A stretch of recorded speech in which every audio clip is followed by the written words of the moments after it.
So hello and welcome to another video, and in this video I shall be talking about the book that I have been recently loving, and the book is the rudest book ever by Shwetav Gangwar. Yes, the guy from Mansutra. And I recently started watching his videos too, and I really believe that his content is gem. So I will dive into the lessons he said in this book, and I hope you like it. So let's get started with. When we are kids, we are always taught what to think, what kind of beliefs we should accept and what kind of beliefs we should reject. Moreover, we are always told what is right and what is wrong. But no one teaches us how to think for ourselves, which is by far the most important thing, to think for yourself. And in this book, Shwetav Gangwar teaches us how to think. When I first started reading this book, I didn't have high expectations of it. I thought it is gonna be like just other self-help books and all of that stuff. But after a few pages, I realized that this book is a real gem. And it is a hidden treasure. And I love the concepts from this book. And here are 5 lessons that I learned from this book. Lesson number 1. People are weird. When we think about people, we tend to categorize them between good or bad. We tend to separate them based on our perceptions of their actions. But the truth isn't always black and white. People may have reasons to behave badly with you which you might not understand. So Shwetav tells to ignore words like nice or asshole while describing people and start using the word weird. He goes on to say that weird is one of the most interesting words right now because it isn't either positive or negative. Well, you might have seen people calling themselves weird on the internet because they think of weirdness as a compliment. But usually weird is used to define strange stuff, like he's such a weird person. So weird is one of the most mysterious words. So when you think of people as weird, you are letting go of the idea of people being good or bad. Lesson number 2. Stop chasing happiness. In life, behind most of our actions, the reason is happiness. That is what we all want to be. But Shwetav tells that one shouldn't chase happiness. But why? Happiness isn't a bad thing, right? If we wouldn't be happy, then we would be sad. And who wants to be sad? Well, the truth is life doesn't revolve around happiness. Life is a lot of things that have nothing to do with happiness. But we think it does. Because happiness feels fucking good. That's why what makes us happy we do it, and what doesn't we don't. And that's why Shwetav terms to us as happiness junkies. People live long-term happy relationships just because a new person seems exciting to them. That's how much of a happiness junkie human beings can be. So what to do? Stop chasing happiness? Well, happiness is a feeling. And an intelligent person is more thinking based than feeling based. A feeling based person sounds like this. This makes me feel good. It must be good for me. But a thinking based person sounds like this makes me feel good. But it doesn't mean that it is good for me. I will think about it. Well, that's why stop doing the things that makes you feel good and start doing the right things. If you focus on thinking, you will make good long-term decisions which will lead to satisfaction. Lesson number 3. Rejections don't have to suck. Rejection, the thing that everyone hates. But do you know rejections have a terrible impact on how we perceive life? When we face our first rejection, we are generally around the age of 10 or 12 or 15.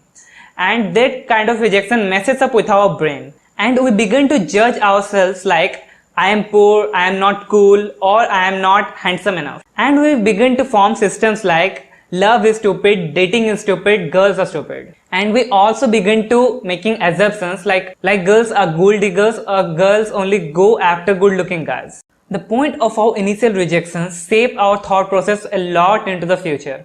And even if we try to, we can't unlearn that stuff as long as we don't want to. And if we don't, that kind of thought process stays with us and messes up with our mind. So actually, you need to know this. In your teenage years, the brain is underdeveloped. Basically, you are stupid as fuck. And because you are stupid as fuck, you gather information about love, romance and relationships from movies, from TV shows and from the books that you have read. And the truth is, all of those are selling you the things that you want to see. So that's why you need to remember this. If someone is rejecting you, it has nothing to do with you. Rejections doesn't mean you are unattractive or you are stupid or dumb. It just means that you are not attractive from the other person's perspective. And because you don't have any kind of real data as to why they don't find you attractive, Your brain starts putting forward your insecurities, telling you that these are the reasons, and you need to stop that set. Because that would be completely assumptional,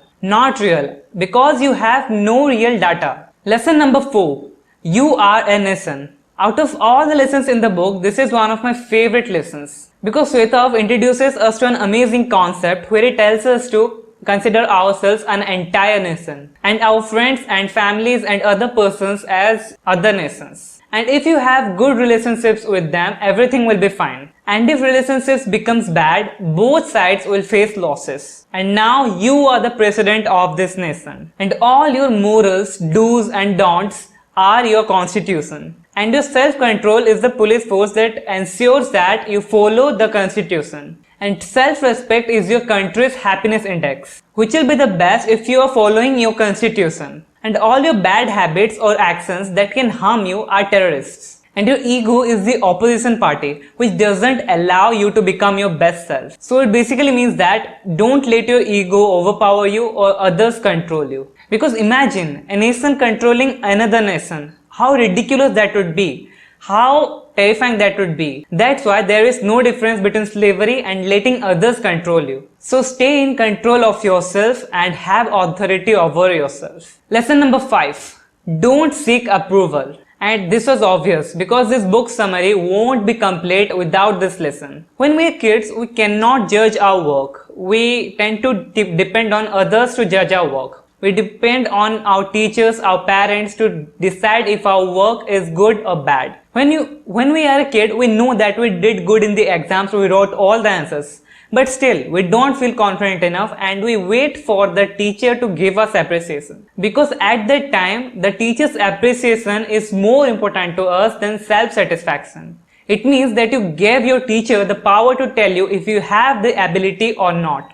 But as we grow more, this habit of ours doesn't go away and we get dependent on others' approval more and more. When we're young, we basically don't know what we should do, and that's why we take approval from others in our life. We do things because we want others to like us, and in the process we lose our identity. We lose who we really are. That's why never seek approval and be your own authority. And this will lead to happiness and peacefulness in your life. So that's it for today, and these are the 5 lessons that I learned from the book and I really loved it. And I would highly recommend you to check out this book because the lessons and concepts described in this book are really good and you will really love it. So if you like this video, please like and subscribe to us and see you in another video, and until then stay safe and keep reading.